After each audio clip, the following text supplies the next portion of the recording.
Baik, secara ringkas semua orang dah tahu kisah Isra' dan Mi'raj. Kita ulang-ulang pun dia tetap akan berkisar pada perkara, cerita dan benda yang sama. Cuma mungkin cara kita mengeluarkan pelajaran, cara kita tadabbur itu yang membezakan di antara seorang guru dengan seorang guru yang lain. Baik, bila Rasulullah ni Isra' sebagai contoh, Rasulullah Isra' kan, Rasulullah Isra' dari Masjidil Haram pi ke Masjidil Aqsa. Kalau kita tengok waktu Isra' ni ada 3 makhluk Tuhan yang terlibat. Ada 3 makhluk Tuhan yang terlibat. Pertama, pengawal dan pengiring perjalanan Nabi. Siapa? Malaikat. Yang kedua, orang yang nak dibawa tu. Tujuan Isra' dan Mi'raj ini dilangsungkan kerana dia Nabi Muhammad. Dan yang ketiga, yang Nabi tunggang tu, apa dia? Buraq. Baik, ada unsur kemalaikatan, ada unsur kemanusiaan, dan ada unsur kehaiwanan dan kebinatangan. Jadi dalam konteks ini kita mengambil pendekatan daripada tadabbur ulama-ulama berkontekskan sufi dan tasawuf. Mereka menggambarkan daripada 3 elemen makhluk Allah ini, yang mana satu jenis dalam bentuk kemalaikatan ni Allah bagi pada mereka akal semata-mata tanpanya nafsu. Malaikat Allah buat ni ada akal tetapi tiada nafsu. Dan konteks yang kedua, kemanusiaan tadi merujuk kepada Nabi Muhammad. Yang membezakan antara kita dengan Nabi ialah pangkat dia tu, iaitu dia dilantik jadi Nabi dan diangkat menjadi Rasul. Dan konteks manusia ni dia ada 2. Satu akal dan satu lagi sifat apa dia? Sifat apa? Hawa nafsu dia tu, yang tak ada pada malaikat yang kedua ni. Dan kita kepada elemen yang ketiga, binatang ni, dia ada apa? Dia ada nafsu. Kalau kita katakan binatang tak ada akal, salah. Binatang mungkin ada akal, tetapi akal ni just semata-mata Allah letak akal ni bagaimana cara dia untuk melangsungkan kehidupan dia saja. Bukannya akal yang sesempurna dan sekomplit yang Allah buat sebagaimana Allah letakkan pada manusia. Dia ada nafsu dan dia ada akal yang kesesuaian dengan kondisi kebinatangan dia untuk menerus dan melangsungkan hidup dia. Baik, dalam perjalanan ini, kalau kita lihat Isra' dan Mi'raj ni yang Rasulullah bawa cuma sampai pada Masjidil Aqsa. Adakah Rasulullah Mi'raj juga bersama Buraq atau dia tinggal? Isra' memang Rasulullah naik Buraq, tapi masa Mi'raj Rasulullah masih naik Buraq ke tinggal Buraq kat bawah? Naik sekali ke tinggal? Tinggal. Gambaran dari sudut elemen sufi dan tasawuf tadi ialah sifat tu. Bila kita ni nak naik Mi'raj bersama dengan Allah, jadi yang kita bawa cuma sifat kemalaikatan dan sifat kemanusiaan. Tapi yang kita nak tinggal sifat apa? Sifat kehaiwanan dan kebinatangan tu kita nak tinggal kat bawah. Orang yang nak Mi'raj kepada Allah, dia kena tinggal sifat kehaiwanan dan kebinatangan dia. Tapi yang dia nak bawa sifat kemanusiaan dan sifat kemalaikatan yang ada pada dia bila nak Mi'raj kepada Allah Subhanahu wa taala. Sekarang tuan-tuan, bila Rasulullah sampai di Masjidil Aqsa, Rasulullah sampai saja di Masjidil Aqsa, apa yang berlaku di dalam Masjidil Aqsa? Rasulullah sudah ditunggu oleh sebahagian besar para utusan-utusan sebelum ini, nabi-nabi dan rasul. Secara ringkas, apa yang berlaku seterusnya? Rasulullah mengimamkan solat. Habis mayang, kemudian Rasulullah keluar. Dan bila Rasulullah keluar, Jibril datang kepada Rasulullah. Ni sebelum berlakunya Mi'raj, Jibril bawa 2 bekas.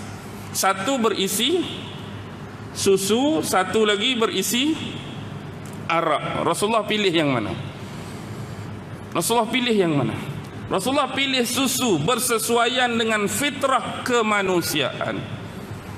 Fitrah manusia akan memilih susu berbanding dengan arak. Itu pun dalam keadaan Rasulullah pilih fitrah, berlambak umat dia yang cari hak Rasulullah tak pilih tu. Dalam keadaan pilih hak elok dah, berlambak hari ni umat dia yang cari hak Rasulullah tak pilih. Bayangkan kalau Rasulullah pilih hak tak sepatutnya, apa akan jadi? Baik. Bila sebut tentang fitrah, inilah sebenarnya keselarasan sistem yang Allah bangun dan bikinkan kepada kita manusia. Dengar betul-betul yang ni ada kepentingan. Kenapa kita jadi trouble dan banyak problem sekarang?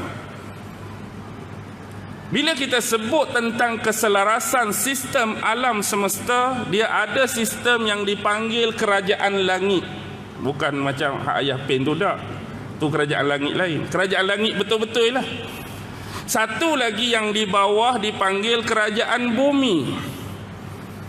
Kerajaan bumi dia ada kekuasaannya yang tersendiri, kerajaan langit juga ada sistem kekuasaannya yang tersendiri.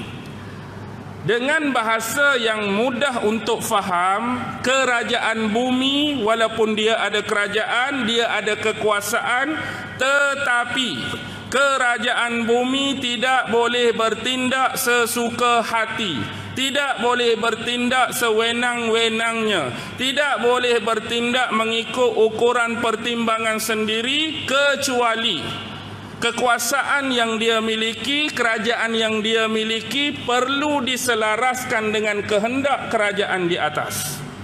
Inilah yang dinamakan fitrah. Apa jua bentuk, sama ada kehidupan individu, kehidupan sosial, pendidikan dia, ekonomi dia, bernegara dia, hukum hakam dia, halal haram dia, syariat-syariat dia, kena selaras dengan kehendak kerajaan di langit. Kalau kedua-dua ini tidak diselaraskan, maka akan tunggulah problem-problem dan masalah-masalah yang akan berlaku. Lani banyak masalah berlaku, cuba tuan-tuan fikir, pasti ada gap, pasti ada ceraian, pasti ada ketidakseimbangan antara kehendak di atas dengan cara pelaksanaan di bumi.